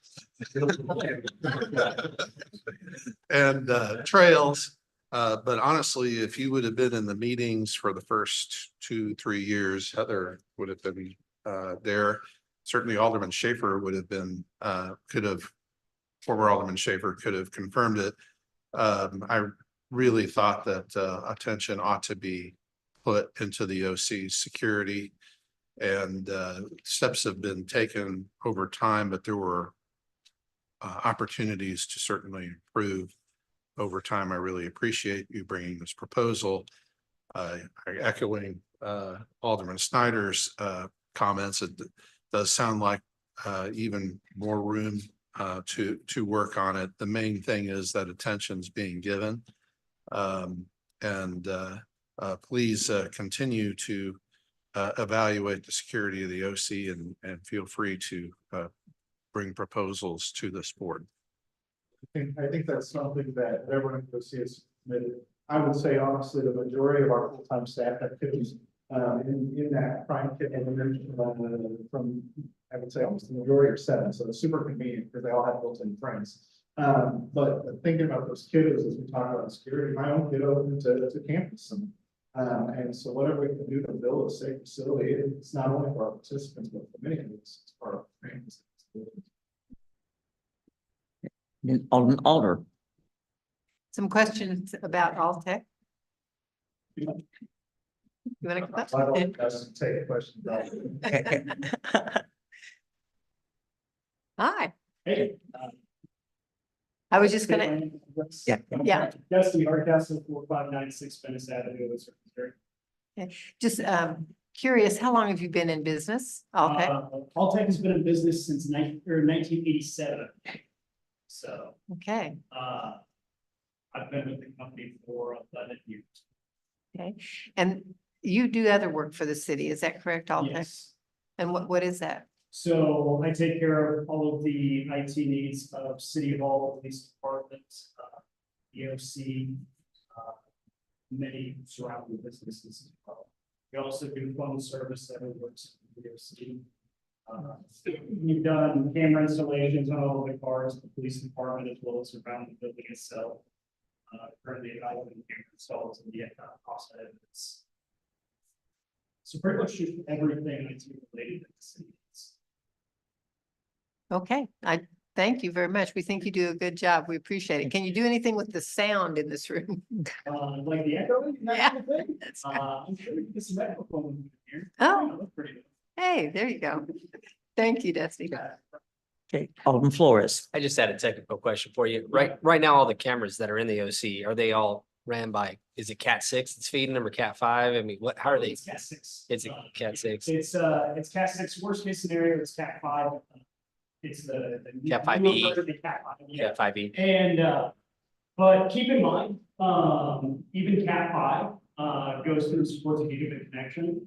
And, all of those cameras, like the existing camera infrastructure isn't gonna go over, transmitting just a couple megs. And so we're not even close to maxing out the speed of the current infrastructure. My reason for asking is in the future and stuff with Cat 6 or Cat 5 for that matter, we should be able to get more function out of the cameras without having to rewire them at that. You shouldn't need to require any of the existing infrastructure whatsoever, and we're also being very mindful of any of the outside infrastructure installs as well as anything new. It's all gonna be outdoor rated. Gotcha. Yeah. So in the future, if we ever wanted to, where we did get some sound options and things like that from existing locations within the OC, it'd be as easy as swapping out the camera more than anything. Yeah, it's simply just a matter of when the old cameras goes back and swap it out. Excellent. Thank you. Okay, anyone else? Questions for Dusty? Okay. Thank you, sir.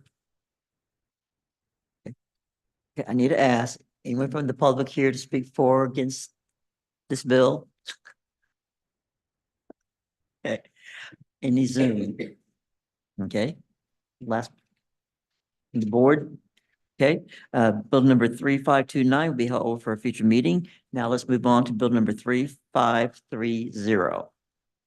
Your Honor, I move that we place bill number 3530 on its first reading by title only. And seconded by, okay. So bill number 3530, placed on its first reading by title only. The motion was made by Alderman Galloway, second by Alderman Snyder. All in favor of voting on the motion to discuss bill 3530, do by show of hands, and it does carry. An ordinance authorizing the city to enter into a contract with GovHR, a division of MGT of America Consulting LLC for services related to the executive recruitment of a city administrator. I will be happy to explain this bill, Mayor. Thank you. The Board of Aldermen expressed an interest in the city issuing a request for proposals for interested executive recruitment firms to provide responses. The city issued that and received 7 responses that were considered by the mayor and a committee. The mayor and the committee have selected the MGT of America Consulting, also known as GovHR, because they stood out with their qualifications. Not only do they have experience in executive recruitment, their executive recruitment experience is focused on municipalities and specifically placing city administrators and city managers in that position. The individual that is going to take the lead on this project has 15 years experience as a city administrator and 12 years experience as an assistant village manager. So the individual that's working on the project has experience about the position that they will be filling, which is important when they are looking at candidates. Additionally, this firm, unlike some of the others, had experience with placing city management positions in the state of Missouri. And so that was a factor that the committee considered. The firm notes that in 2023, they conducted 20 city county management recruitments, which yielded an average of 49 applicants per position.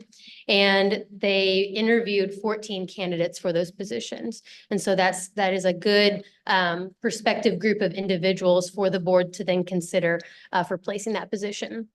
While this selection was not based on the monetary value of the contract, it is something that the city can consider. And just so you know, the price that was proposed by this company was competitive. It fell almost in the middle of all of the proposals. So it wasn't the lowest and it wasn't the highest, but this is a qualifications-based proposal. And so we did focus on that, or the committee did. But the price that is proposed is comparable to the other companies. Based on this being a new proposed contract that the city had not anticipated, we did include a budget amendment. So we worked with the finance department, and that's also in your packet and included in this bill. So the funds have been budgeted for this project. With that, I'm happy to open it to questions if you have any. Alderman Galloway. I just wanted to explain how the committee functioned, not so much how it, everything that was said about the different choices. Again, I think you'd be proud of how it functioned. Heather, before we met, had said, you know, it'd be really nice. We had input from another city administrator.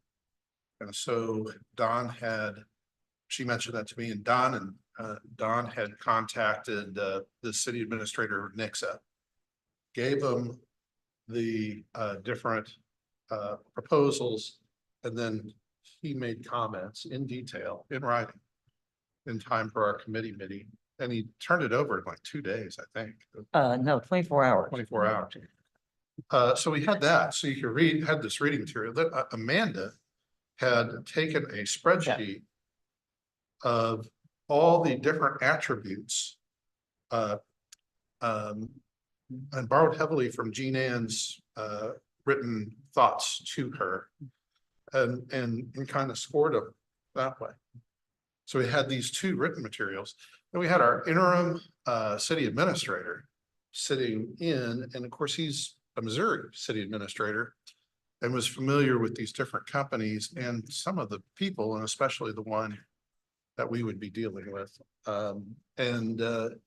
He had some very thoughtful insights that tipped the scales as we narrowed it down. So this was a really well thought out, well processed choice. And I think it's clear, even though we had to narrow down choices, this was the best choice. For that reason, I say all that. I will do it out of transparency, but I would like to expedite the contract. I would like to get the ball rolling. I would like us to start the interview process. It's a good company. We have a good interim director, but he's going to be here through April 15th. That's when his contract's out. Like the clock is ticking. So, Well, before we do that, the board, any questions for our city attorney? I'll make sure. I know there's no one from the public, but I want to make that statement. There's no one from Zoom, correct? There's no one from Zoom. There's no questions. Okay, I just want to make sure we have that covered. So therefore, it's been requested by Alderman Galloway that we expedite tonight. So is that? I move that we place bill number 3530 on its second reading by title only. Okay. Second by. Second. Okay, I'll do, okay. So the bill number 3530 has been placed on its second reading by title only. Motion was made by Alderman Galloway, second by Alderman Owen. All in favor to discuss bill 3530, do so by show of hands. And that does carry.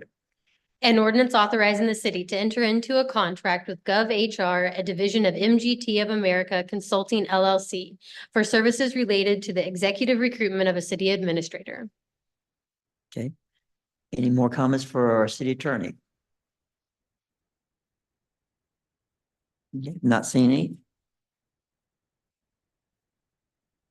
Okay, motion that we. I move that we adopt bill number 3530 as ordinance number 24-006. Okay, and seconded by. Okay. Okay, the motion is that we adopt bill number 3530 to become ordinance number 24-006. The motion was made by Alderman Galloway, second by Alderman Alder. Roll call, please. Alderman Hutchinson, Alderman Alder, Alderman Owen, Alderman Snyder, Alderman Galloway, Alderman Flores. We have 6 aye votes, motion carries. Okay, we'll now move on to our second reading and final passage of these bills. Of course, this will be closed to public discussion. I'll start now with bill number 3520. Your Honor, I move that we place bill number 3520 on its second reading by title only. Okay, motion is that we place bill number 3520 on second reading by title only. The motion was made by Alderman Galloway, it was seconded by Alderman Snyder. All in favor of voting to discuss bill number 3520, do so by show of hands. And yes, it does carry. An ordinance calling for and giving notice of a general municipal election to be held on April 2nd, 2024 to elect aldermen for wards 1, 2, and 3. Okay, do we have any questions regarding this upcoming? Okay, I am not seeing any, so entertain. Your Honor, I move that we adopt bill number 3520 as ordinance number 24-007. Okay, I heard the second. So the motion is that we adopt bill number 3520 to become ordinance number 24-007. The motion was made by Alderman Galloway, it was seconded by Alderman Snyder. Roll call, please. Alderman Owen. Aye. Alderman Galloway. Alderman Flores. Alderman Alder. Alderman Snyder. Aye. Alderman Hutchinson. We have 6 aye votes, motion carries. Okay, now we'll move on to bill number 3521. Your Honor, I move that we place bill number 3521 on its second reading by title only. Okay, so the motion is to present bill 3521 on second reading by title only. The motion was made by Alderman Galloway, the second by Alderman Snyder. All in favor to discuss bill number 3521, do so by show of hands. And yes, it does carry. An ordinance approving the fee study establishing certain city fees. Okay, any comments for City Attorney Amanda Callaway regarding these fee studies?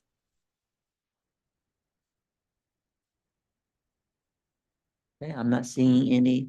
Okay, I just want to be consistent. Are you? Okay. No comments.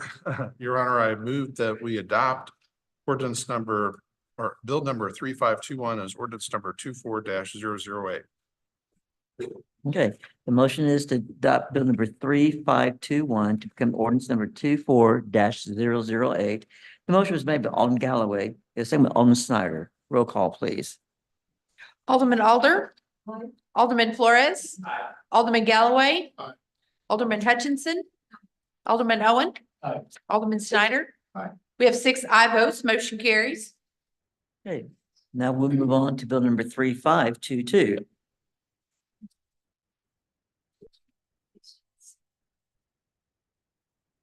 Okay, and that's second by. Okay, so bill number 3522 on second reading by title only. The motion was made by Alderman Hutchinson. It was seconded by Alderman Owen. All in favor that discuss bill number 3522, do so by show of hands. And yes, it does carry. An ordinance approving the state of Missouri cooperative purchasing agreements to utilize the cooperative procurement program. Okay, any questions for city attorney? Okay.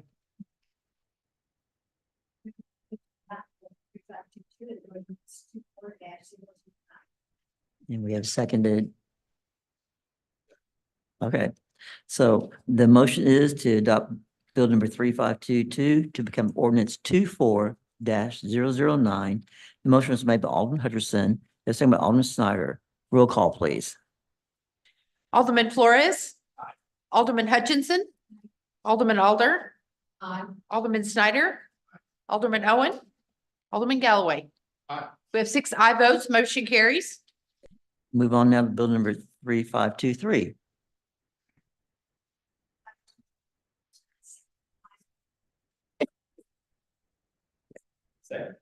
Okay, so the motion is for bill number 3523 on second reading by title only was made by Alderman Hutchinson, second by Alderman Flores. All in favor, discuss bill number 3523. Do so by the show of hands, and yes, it does carry.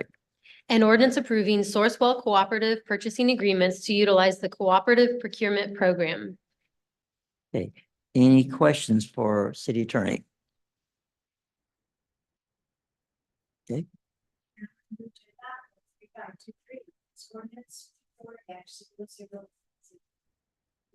and seconded by, Second. okay. Okay, the motion is to adopt bill number 3523 to become ordinance number 24-0010. The motion was made by Alderman Hutchinson, the second by Alderman Flores. Roll call, please. Alderman Snyder, Alderman Alder, Alderman Galloway, Alderman Flores, Alderman Hutchinson, Alderman Owen. We have 6 aye votes, motion carries. And our final second reading is bill number 3524.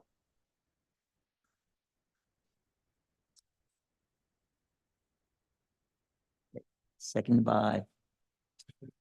Okay.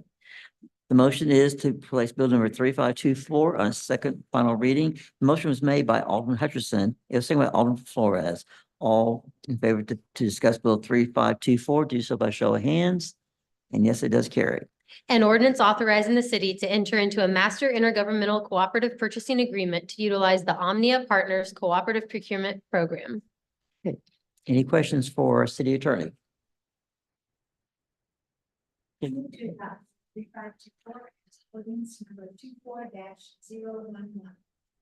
Okay, seconded by.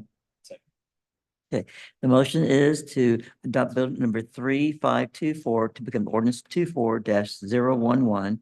The motion was made by Alderman Hutchinson, it was seconded by Alderman Flores. Roll call, please. Alderman Galloway, Alderman Owen, Alderman Hutchinson, Alderman Flores, Alderman Snyder, Alderman Alder. We have 6 aye votes, motion carries. Okay, we'll move on to reports. Did not know, did our interim, did Ben make it on Zoom or not? He is watching, yes, he is watching. Okay, Ben, do you have any comments for us as our interim city administrator? Admittedly, I missed the very beginning of the meeting, but I came in the discussion, considering one of the early development projects.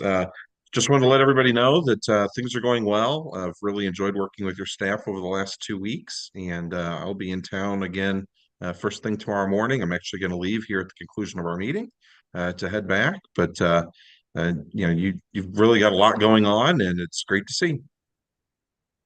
Okay. Thank you, sir. We'll move on to now our park and recreation and OC. So ultimately, our report is as written. The 2 things I really want to highlight is you guys have seen over the last year, our numbers of memberships have gone up. But check-ins, utilization of the facility is up pretty substantially too. I was shocked, not included here, in 2019, we had 134,000 check-ins on an annual basis. That's every single person checking into the OC. In 2022, we had 139,000. So in that 4-year period, COVID included, we jumped about 5,000 check-ins. From last year to this year, we jumped from 139,333 to 165,000 check-ins in 2019. So daily utilization of the OC is up. Of course, you break that out over a year, but just utilization of the OC is up, which is super exciting. I'm a numbers guy, and so everyone keeps saying the OC is so busy, the OC is so busy. We love the OC. It's really neat to see the number of actual attendees when they have a membership isn't where you think it should be. Some people get that gym membership, they don't use it, but you are seeing a jump from an average of about 2.3 visits a month to almost 2.7 visits a month too, which is super exciting. That's just 0.4 visits. Of course, you have your diehards that are there every single day. You have those that are just there getting memberships for programs, but that is exciting to see. As we go through that, you see a lot of our programs are kicking off. We have our father-daughter dance this month. Jen, can you scroll that up? Does this thing scroll? Okay. I'll mention pickleball. We did add time on Sunday evening. So this past Sunday was not great because of the weather incident that happened. But the first Sunday that we did it about a week and a half ago, we had 66 people in attendance. And that is for a 2-hour block of pickleball. We're having to work, maybe not go to 11, maybe bring games to 9. It was extremely popular. So we're exploring that. Different programs are kicking off. Father-daughter dance is at the end of the month. We're seeing high registration for that. The kids night in on 112 was canceled due to weather. We are going into our third snow day tomorrow, and we're prepared for that. We had 62 kids in attendance today, and I'm sure more tomorrow. But we're seeing a lot of childcare there at the AOC for that. Various programs. The pool leak is the other thing I wanted to highlight. So I'm trying to see when I sent this in a while back where we are versus now. We did have leak investigators come out again. That was very promising. I don't want to say that they found it, but what they have done is they identified where they believe that it will be. They have plugged that system up. It's the vortex pool, and we are not currently seeing water loss in both temperature or water. So that's very exciting because this is a very bleak prospect. I think you guys have seen that, but we're very optimistic. And I say that because you want to be optimistic, right? But with not seeing water loss today since it's been plugged, that's very good. We will still be bringing them out so they can identify roughly where in that system that leak may be. So hopefully soon we're starting to talk about a proposal for how to then fix those things. Swim lesson numbers go through there. The swim team is having an awesome time. They just told me today that they had, I believe, 11 swimmers qualify for let's say the national meet, which is very exciting. I do not come from a swim background, but they were telling me it's a very exciting thing. So that is very good. And then sports are kicking off. We'll start seeing boys basketball practices starting soon. But that's the role of parks. Any questions for our interim director? Thank you. Okay, I believe Megan's going to be presenting the staff report for planning development. And in addition to this, our staff report on the last page, I believe, of your packet is the corridor study visual open house or virtual open house. There's a QR code you guys can scan. But that's just to give you an update about that. So the corridor study entitled Onward, those are that's been underway for since August. And that's the study that will drive the future growth and development, aesthetics and character and services located along South 3rd Street, South Street, and Highway NN. And like I said, we have the virtual open house that's going to be available through February 18th. That's open to anyone in the public who wants to comment. There's opportunities to note development, redevelopment opportunities, as well as challenges along those corridors and improvements needed. And then through the development of, there was a visioning workshop, and so preliminary concepts and ideas were proposed at that, and that came up through our stakeholder and technical committee input, as well as there was a public survey, a highest and best use report, and then our consultant also did existing conditions and reviewed all the existing reports and plans that we have in place already. So that's really important for you guys to fill out, as well as any of our residents who inquire about it. They do know that it's better to do it on a computer or a tablet. Phone screen's a little too small for that. There will be another open house. This will be towards the end of the planning process, which will be June, July. That's when they'll have a draft completed, and so the public can view that. And then they'll probably complete the plan in July of 2024. And then just, this is kind of like even further ahead, but this is a really important for the city of Ozark, because we want everybody to have input along these corridors, and then that's kind of a jumping off step for staff to look at our comp plan and see what needs to be updated. Is it just looking at the future land use map, or is it like also just doing a general update to the comp plan? So once we get the results of the study in, then we can go from there. And then I can answer any questions about the planning workshop or the Onward Ozark plan or the staff. Any questions for her? Okay, thank you very much. Okay, just a couple of things, it's coming Thursday, a breakfast workshop meeting. We're going to be talking about the strategic planning. You should have had a copy of that already. and be studying that, please. And we'll be going through that on Thursday with the directors, and I know Jennifer will be leading that. So please look it over, because like I said, that was a very good 2 days as we was going over, next 5-10 years as for the city of Ozark, our concerns and weaknesses and strength and all. Also, as you know, with the last city council approving 115, we have a change in structure now when it comes to liaisons. We're now going to committees. And so therefore, I want to pass out to you tonight the committee structure and how they're going to be organized and how they're going to be organized, the committee members, which one you'll be serving on, and just procedures. And so you'll be really, and then this coming Thursday, I'm gonna meet with the directors and talk to more of them about the setup. So please take a handout from me. And this kind of gives you the breakdown of how we'll be going. Again, just to understand now, there'll be 2 aldermen on each committee. As for committee liaison, that's now history. So you'll see which committee you're on and which other alderman you'll be serving with. And certainly, the planning, development, and police and parks, they'll be meeting most likely twice a month. Administrative committees will meet like monthly. Again, the directors will set the time for the meetings and all. Anyway, you can read as procedures of what, how this will be taking place. So if you've got more questions after the meeting, you can address Amanda and myself. But I know the time is late, but I just want to go on. Any Alderman, you have any questions or any comments you want to make? Okay.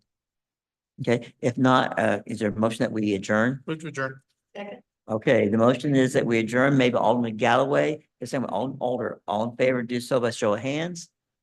And thank you for your time tonight.